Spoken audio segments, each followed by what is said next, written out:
Eddie Leslie lives in a small remote fishing village in Belize, Central America. He works there as a carpenter and fisherman.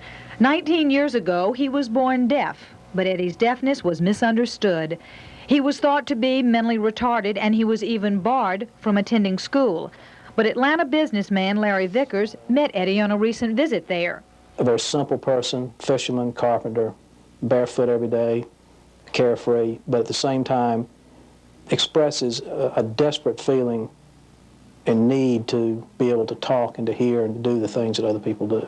So a few months ago, Vickers brought Eddie back to the U.S. for auditory testing and evaluation. Conclusion: Eddie needed a pair of hearing aids, a device commonplace in this country but unfamiliar in his native Belize.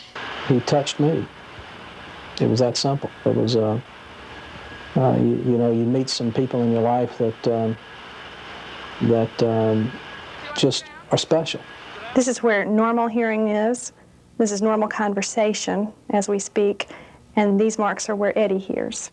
And this is how well Eddie hears with his hearing aids on. He'll learn language. Whether it's speech or whether it's manual language is going to be up to Eddie. He'll probably learn a little of both.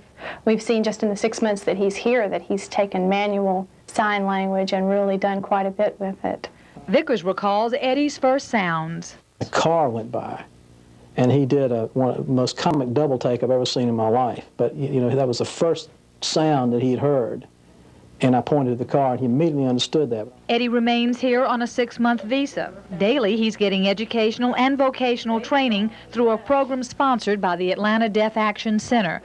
His teacher says he's learning fast. The hope is that Eddie's newfound hearing will be a new future and a promising beginning. Becky Petersell, 11 Live News.